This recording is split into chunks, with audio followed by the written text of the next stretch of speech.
Law number 6, the law of delayed action.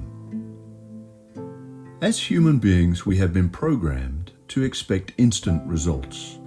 Delayed gratification is difficult to live with.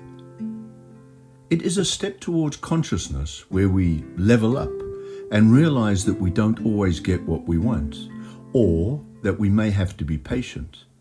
The lesson to be learnt is far more important spiritually than for you to have your human wants. Infinite patience. There is a concept called infinite patience. Some people believe that you receive everything you desire when you have learnt to have infinite patience. If you have patience, you are able to stay in a positive state. The opposite is obviously impatience. Impatience vibrates at a low level and is therefore conducive to pushing away the object of your desire.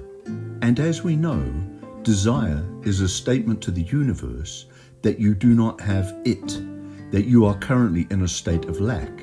The Stoic philosophers believed that there is a conscious growth through pain and denial of desire and comforts. Part of this pain was not having what you wanted. However, that is wrong.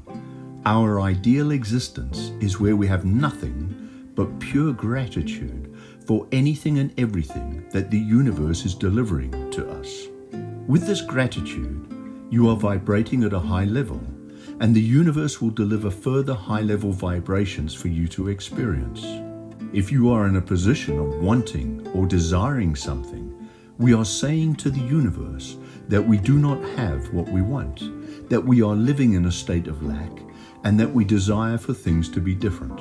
If we were happy with whatever circumstances we found ourselves in, then there is no need for patience. You have everything you desire in this moment. This is the real meaning of infinite patience. Essentially, you do not need it. You are vibrating high because you have gratitude for everything that happens to you. The grand plan. Some people get disheartened because they do not see instant or rapid materialization of their idea, vision, or concept. Trust that the universe has a grand plan and that things will happen when they are supposed to. This incorporates letting go and not being attached to the result. But that is incongruous. If we are not attached to the result, why do we want that result? By all means, be attached to the result, but only with your subconscious mind. With our conscious mind, we typically tell the universe what we want, how we want it, and send a simultaneous message about how desperate we are to have it. This is a push process where we try and force our perception onto the universe.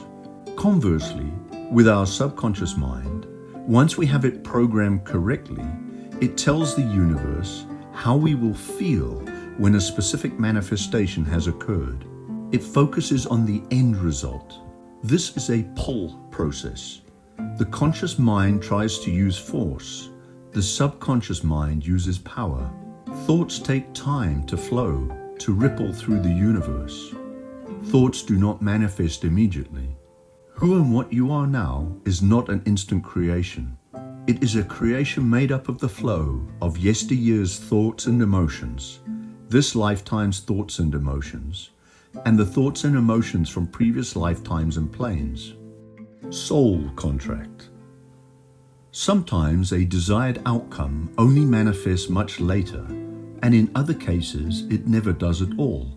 Let's say, for instance, you desire the highest possible outcome for you. Let's choose a venture that is meaningful and that earns a plentiful income.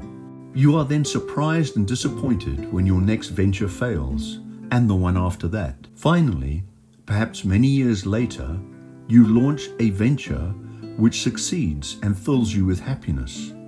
The 2 or more failures were required to help you understand what you do like and what you don't like.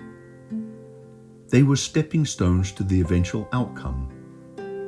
One venture may have been profitable but not meaningful, and perhaps the other meaningful but not profitable.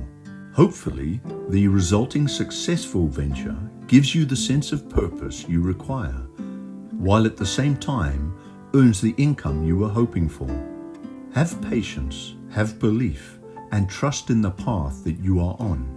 After all, you created the path and you chose the route. Trust in yourself. Absorb the feedback from each thought, action, and venture, and adjust the wind in your sails. As Edison famously said, "I have not failed. I just found 10,000 ways that did not work." If, for example, you want to attract abundant wealth into your life and are consciously trying to manifest it, but your soul contract was to experience scarcity and poverty, then there is a paradox. Our soul contract is subconscious, and our law of creation mantras are conscious. We know our subconscious is many times more powerful than our conscious, in which case, which one do you think will send a stronger signal to the universe? If our goal in life is to find and achieve ascendancy through consciousness, and we recognize that most law of creation requests we make are for material things in our life, then we can appreciate that this is incongruent. The bottom line is take care of your needs and not your wants spiritually. Remember the parable from the Bible where it discusses that it is harder for a rich man to enter the kingdom of heaven than for a camel to pass through the eye of a needle? This has been interpreted literally as money is evil. That is wrong. What was meant is that a rich man is highly connected to this earth. When you are wealthy, you generally do not need to do the soul searching that is required to start understanding one's consciousness. Why fix what is not broken? So when you look down on the fact that your earthly wealth is not easily passing into your life, bear in mind that perhaps you have asked subconsciously for a higher goal. Here is where the law of delayed action gets interesting. If you are deeply grateful for everything in your life, then in theory there is no desiring for things to be different. In this elevated state, there is no delayed action because you already have everything you need in your life. Can you see that you remove the delay by being grateful for everything that you have right now? There is a concept called the pleasure paradox, where the more we chase a specific goal, the more we push it away. John Stuart Mill said that one's happiness can only be attained by not making it the direct end. Those only are happy who have their minds fixed on some object other than their own happiness. Viktor Frankl, in the famous Man's Search for Meaning, states that happiness cannot be pursued, it must ensue, as the unintended side effect of a cause greater than oneself. If we make the attainment of our desires our primary goal, we are missing the point. We need to find happiness in everything we do, in the present moment, and even in our current set of circumstances. If we are happy, then we will attract more of what we are. In another video, we explain the concept that you can only be happy in the present moment. If you are desiring something, you are implying you will only be happy in the future when you have the object of your desire. This is back to front. We need to be grateful right now, in the present moment, in order to attract everything we want. So in effect, if you are feeling the effects of delayed action, the universe is pointing out that you are not congruent with what you currently have.